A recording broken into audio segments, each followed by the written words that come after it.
Okay, we should be live here. This is the next step in our plan. We have managed to get to space, and our next long-term goal is to go into orbit. But that's kind of hard because currently our VAB can only build rockets with 30 parts, and our launch pad can only launch rockets that are, 18 tons.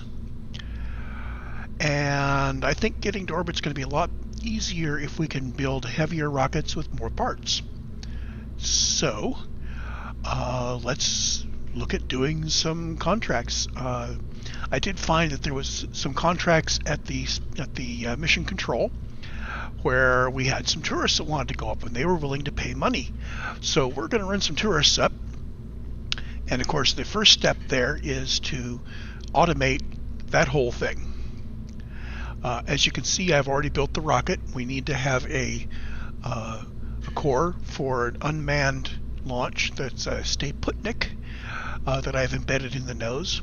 So the Stay Putnik will be responsible for exercising control.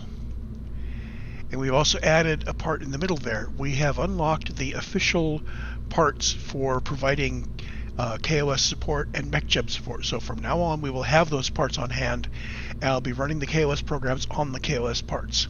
And fairly shortly, I will be retiring the mod that I had in place that allowed me to run KOS programs on every core. So that is going to push us into this limited storage space issue that you have to deal with in KOS. It's a challenge. It's normal. And for the early technology levels that are in Kerbal, yes, you have to fit your code in some very small memories. If we ever get to the point where I'm comfortable saying, well, yeah, we've got storage in the hundreds of megabytes that we can put on these things, I may reconfigure it at that point. I may also say we are always connected. And instead of compiling all the files onto the local vessel and running them from there, we may simply start running from the archive directly. So rather than bring the library on board, we'll just reach out over KerbNet and import over the net every time we boot. And that's kind of inefficient, and it uses a lot of KerbNet bandwidth, but we don't get charged for that because that would be using the connectivity manager that says we're always connected. We'll see about that when the time comes. So that's the plan. We want to do an orbit, and this is an opportunity for us to again do some refactoring in our operating system here. This is the next step on what I want my mission plans to look like. We went from long drawn out stuff to doing this mission add of the list, and I realized that inside VS Code I knew I could fold functions, but I can also fold any curly bracket thing I can fold down. So as long as I write my mission phases like this, so I've got a curly bracket open here and I've got a curly bracket close here, I can shut it down so only the first line shows. So I can do the name of the phase and put a comment in that says what it does. So wait for flight engineer. So these are all in terms of until condition, do something with this period. And that's kind of the model that all these phases are doing. They have if my termination condition is set, I'm going to return until I'll go on to the next step. Otherwise, I'm going to do something real quick and return a period. The other thing you'll notice is that we've added this first bit. We are allowing mission phases to be strings. So if we're iterating through the list, we find a string, we say, aha, the string is the name of our current mission phase. So we can display it as our current mission phase, and we can persist it. So when we reboot, we can display the name of the phase that we were in when we rebooted. So that makes this a very clear mission plan that I can look at. It's kind of a 10,000 foot view. And let's say I want to poke at the first descent phase, which is power descent. I can look at that, and it's kind of a complicated little bit of code. This is the code that I worked out many years ago for following a nice gradual gravity turn. It is similar to code that others have written. It was motivated a lot by stuff Chairs Kevin did. The difference ends up being that he went to a lot of effort to run a whole bunch of genetic simulations to find the absolute perfect exponent and constants for this equation. And I found out that just something real simple, 90 degrees times 1 minus the square root of the launch fraction, gave me an efficiency which was close enough to optimal for all practical purposes, and it had the benefit of being really simple. I'm willing to admit that perhaps instead of fraction of launch altitude, perhaps it's a fraction of the atmosphere size, because no matter how far out you're going, maybe your curve in the atmosphere wants to always be the same thing, so you leave the top of the atmosphere at some angle, and just the farther up you go, the faster you want to be when you get there. So we may look at that with it, but that would be a future experiment. So for this thing, what we're going to do to our tourists is we are going to pre-flight, which says wait for the flight engineer to hit spacebar. By the way, if you don't have the core here, let me move this off to the side. If you don't have this core at the top, you literally can't hit spacebar. Then there's the launch phase, which says we have activated the engines.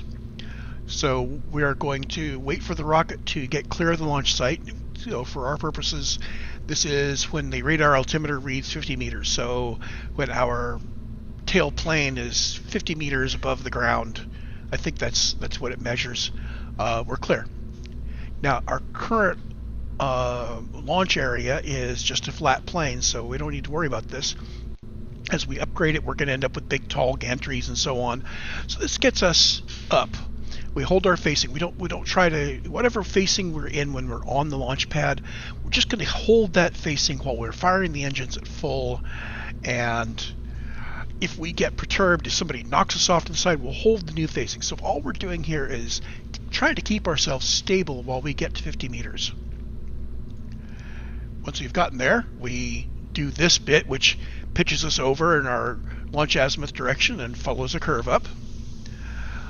This phase will end when our apoapsis is at our target. So if we had liquid fuel engines, that would be main engine cutoff. The solid fuel, it's going to ignore the throttle. So there's the ascent phase. If you want to look at the math, go grab the repository or grab a snapshot of this and look at it carefully. There's some weird stuff in there.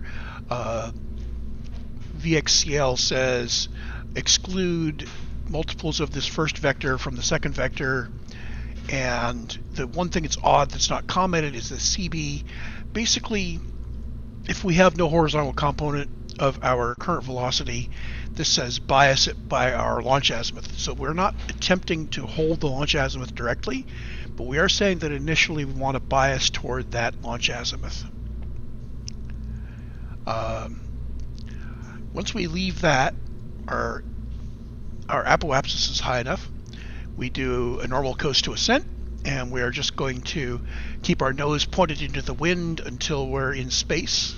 So altitude, when the altitude is greater than body atmosphere height, so the atmospheric height of the planet. This is kind of a nominal thing. With a real planet, of course, your atmosphere gets less and less dense as you go higher and higher, and at some point you just say that's enough of a vacuum. We're cool with that. Kerbal has 70 kilometers, I think. And space. Once we get above the atmosphere, if altitude less than, I messed up there. That's 70K. Should be body atmosphere height. I'm trying to start writing these to be more generic where that doesn't cost me anything. So using this says, we can deal with this for bodies that have lower atmospheres or even no atmosphere.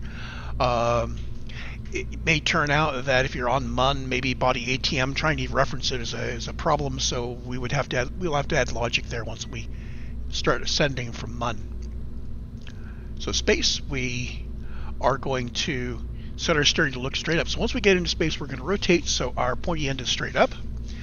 And I have found that by using looker up on the desired vector and the second argument being your facing up vector, this will tend to point you in the right direction while minimizing the amount of just random rolling. Because if you're just saying looker up, it's going to choose some roll attitude, and it may change. That's not nice. So space ends when we get back down below the atmosphere. So we get back down, so we're going to point it upwards, and we're going to coast up, and then we're going to coast back down, and we're going to hit the atmosphere. Descent. Basically, we are going to point ourselves away from the wind. We're going to point the heat shield at our forward direction. So we're going to be coming back down, and this heat shield here that's in the middle, it'll be pointing backwards into the wind. So it'll be taking up the heat. Yay! Surface retrograde. Now, at some point, we are going to be low and slow. So when radar altimeter reads less than 3,000 meters and our airspeed is less than 300 knots, we are safe to deploy the parachute. Boop. Parachute says, basically what we want to do is stage. Now, if stage number is already 0, we're not going to stage past 0. So staging to stage 0 will activate everything that we could possibly activate by staging. So we're going to stop there. If we're not there yet, we're going to lock our steering to pointing our feet in the launch azimuth direction. So if we were headed east, we'll rotate it back around so our feet are pointed east. And this means if we're coming in at an angle, it means that we're going to be basically head downward behind us. We're going to be facing up into the sky in our launch azimuth direction. We may want to modify that. Lock our steering and maybe stage and return. We get down to stage 0, we go on to the next one. So we end up in the landing phase when we think that we have deployed our parachutes. We've activated our parachutes. Now, parachutes don't actually deploy until their internal conditions are met. And internally, they will check things like, is air pressure too low? If air pressure is too low, they won't deploy. We can look at those conditions. But we're going to assume that we've done everything we can to deploy the parachutes.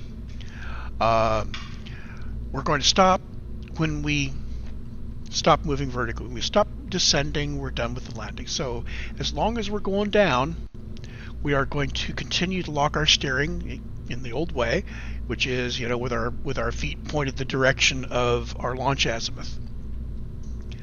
Now, once we have either landed or splashed down, our vertical velocity will stop being downward. We're going to come to 0 or positive at some point.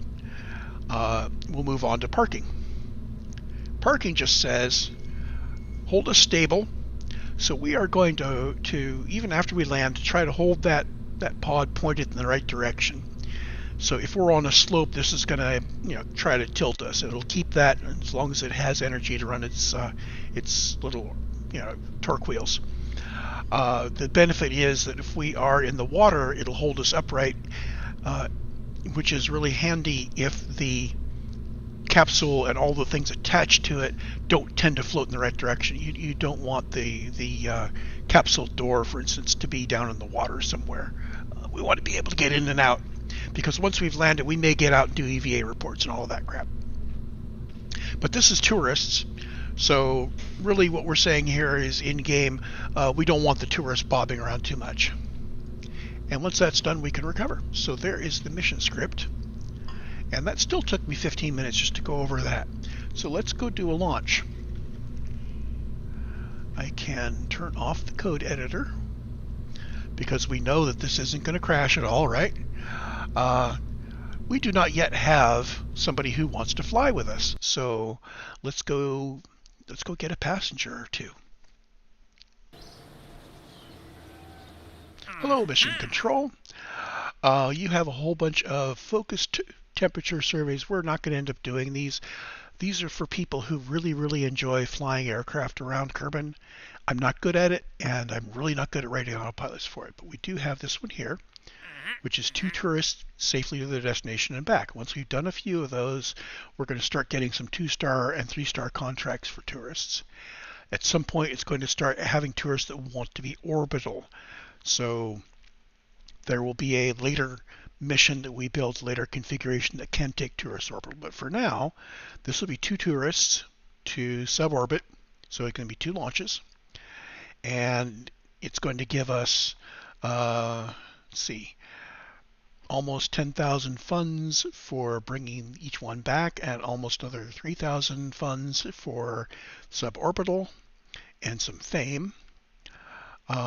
We need to look at how much it costs us to launch, because if it's going to cost us 12,000 funds to launch this rocket, we're not making a profit. But let's assume that it's not going to cost us 12,000 funds, because I didn't look at the cost of the rocket. Accept contract. So go back to here. So our launch cost is 7,000. So we're going to make some decent profit out of each one of these. And since it's repeatable, I can do a launch and go get coffee, and do a launch and go get lunch, and do a launch and go get more coffee, and I can just keep those going off stream until we get enough funds for whatever we're doing. Add to crew. No, Jeb, you're not flying this time. I'm going to take Tomfy first and launch.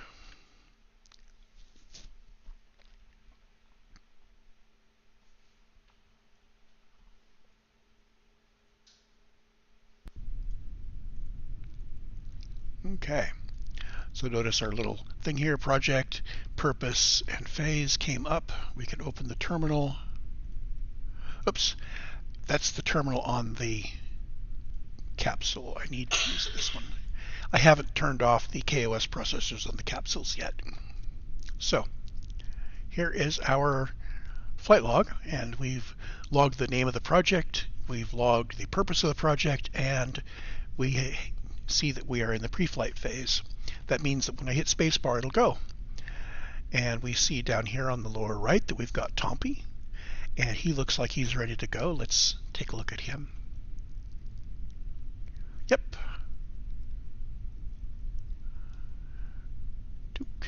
Now, we can actually look at his point of view. This is something I don't think I've streamed before, but Control-C.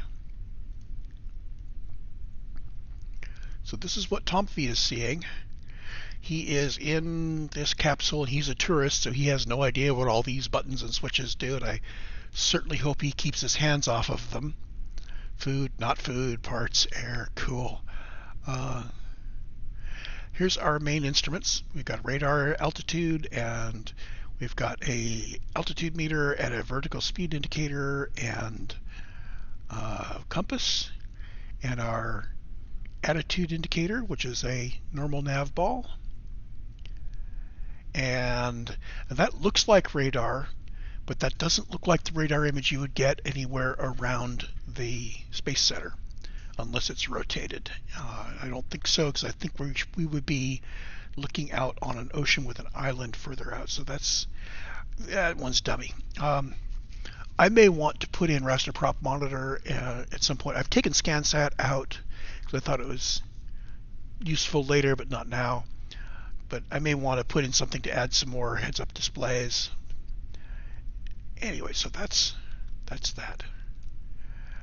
So let's send Tomfy to space. Back off because it's kind of noisy. So we did the launch and we shifted to ascent. And this is trying to pitch over.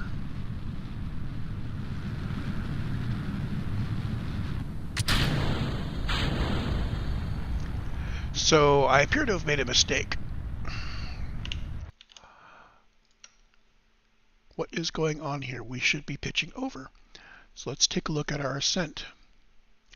So AF is altitude. We are in the first ascent phase. Pitch is 1 minus squirt. Getting launch azimuth. So for some reason, we did not end up pitching over here. I'm going to try pitching over harder.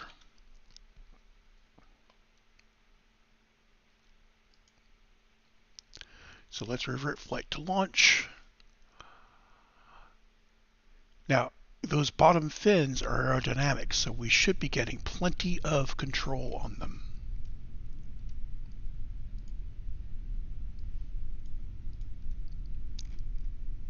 I did not really expect this because I have had a successful flight, but this means that it's not yet repeatable. There's ascent. We rotated a little bit and we stopped. What's going on? It's almost like these guys, well, they're not disabled.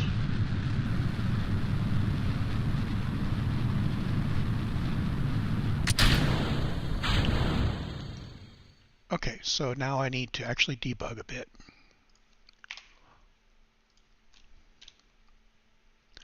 I'm going to use a different editor for this.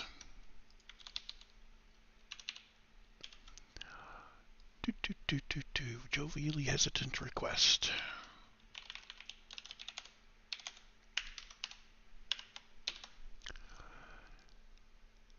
And I didn't turn on my editor there, so that's fine.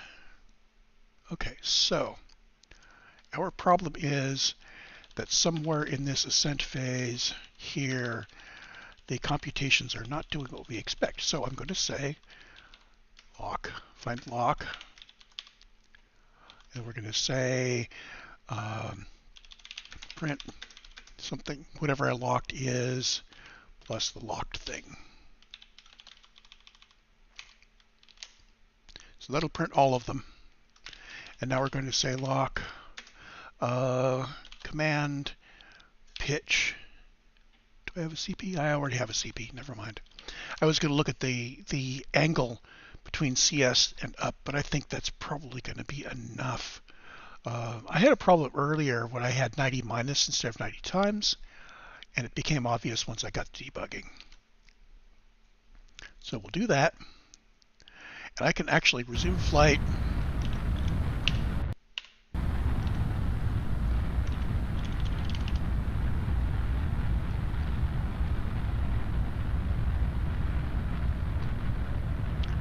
That's not printing anything.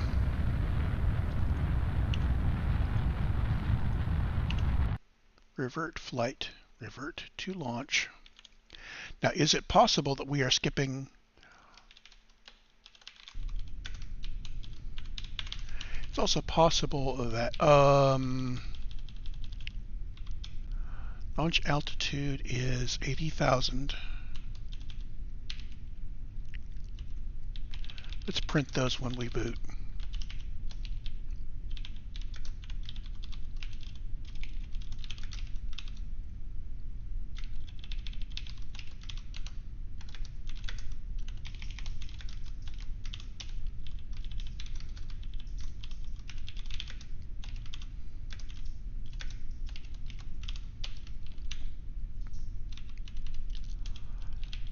So we'll call this ascent. I'm going to change the name of this second phase to just coast, so I can see if I may be moving directly from the ascent phase into the coast phase.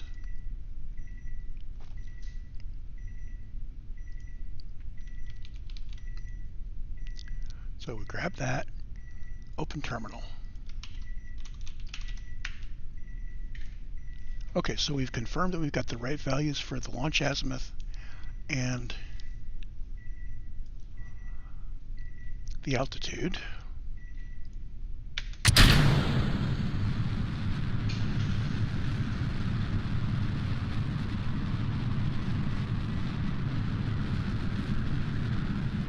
Well, that's working better.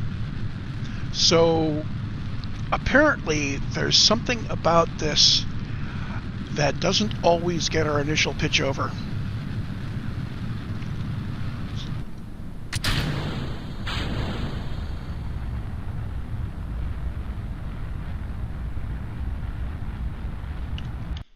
So let's finalize this. I'm going to take out the print statements.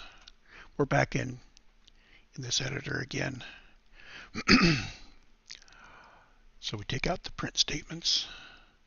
We changed nothing except this length of the bias vector. I made that longer in the hopes that maybe we can get CH normalized to point in the right direction.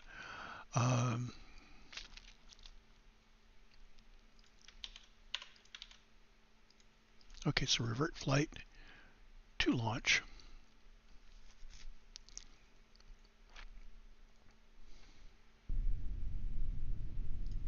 And here we go. This time for sure, right? Oh ho! Now that's no good. That basically means that launch azimuth and altitude got persisted as 0. This is not right.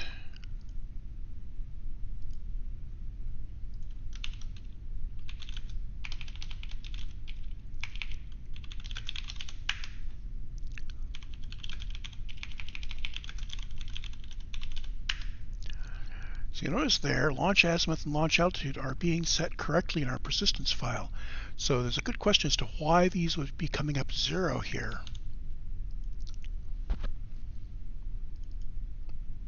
And they shouldn't be.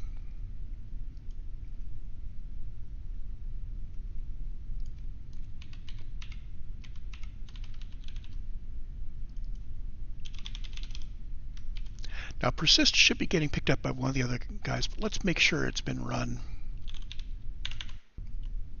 Exit that.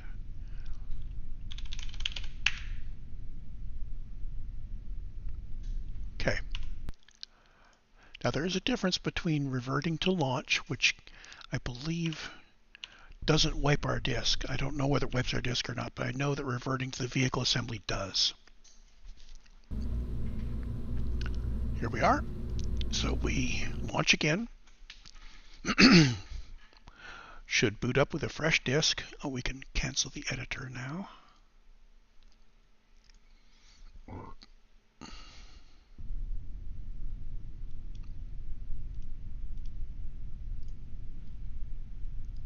So on first boot, I'm seeing zeros. That's no good, which means we've got a bug in persist.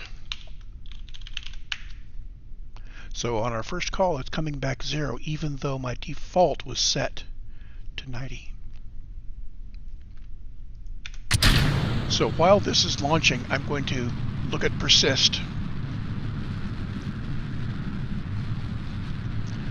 So persist get says, given a name and a default, which is 0 if it's not passed, and a commit, which is false if not passed, we say if persistent has key, return persisted. If commit, then put default into name and return it. So what does persist put? We're missing something.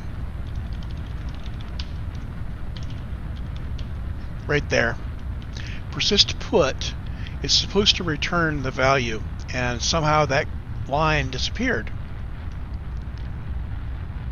So that should fix that. Let's say we try this from a scratch vehicle, make sure the first call comes up correct. This is kind of important. Yeah, having that value returned properly is kind of a requirement of that package. And if I was using continuous integration with built-in self-tests, that would have been caught when the error was made rather than waiting until I actually stumbled over it. So open terminal. And it's correct on the first time. So let's remove the printouts and go back to normal operation.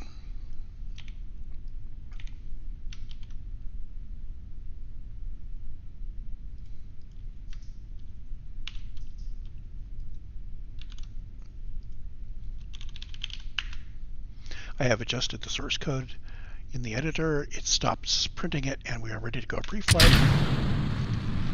And there we are. And this should run normally. And we are just cracking 30 minutes on the stream. I will let this actually get this guy up to orbit and back, and then we will chop it off, and I'll just go run a whole bunch more tourists through when we're done. I can go into physics warp because this is a stable craft. That sounded like it sent out a parachute, but I know it didn't because it's not there yet.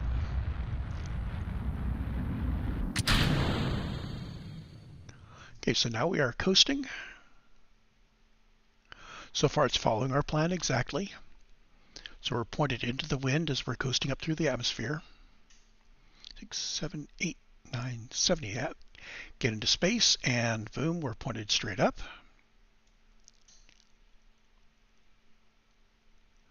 And I am going to cancel the physical warp, and I'm going to use a on-rails warp till we get back down to the atmosphere. And now we are pointing into the wind. Yay! And I can go back to 4x physical warp. So this just runs everything at 4 times speed. If the vehicle was unstable, if it was long and bendy, any stresses on the vehicle would cause it to cracken itself out. But this has no physical things on it that would have a problem with that. 7,000, 6,000, 5,000. Let's go back to normal time. And we should be popping the chute here pretty quick. We're in the descent phase. There's our parachute. And parachutes don't fully inflate until they reach the proper distance. That's configured into them. And by default, it's 1,000 meters on these guys. I can go back to this. And notice that this is off to the side. And we are trying very hard to correct our pitch and failing. So this should be using up a whole lot of electricity to do that. So the electricity is bouncing around a bit.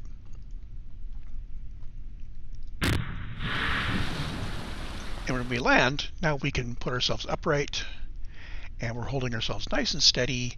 And if it was a real pilot, he could step out, and we are all done. And we can recover vessel. And our first tourist has gone to space and back.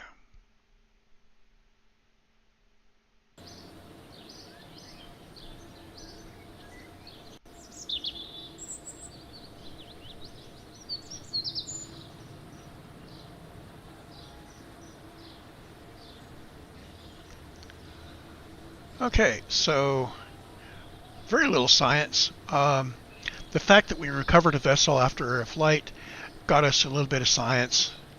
We got some part costs back. We gave 1 XP to the tourist, and that got us some funds.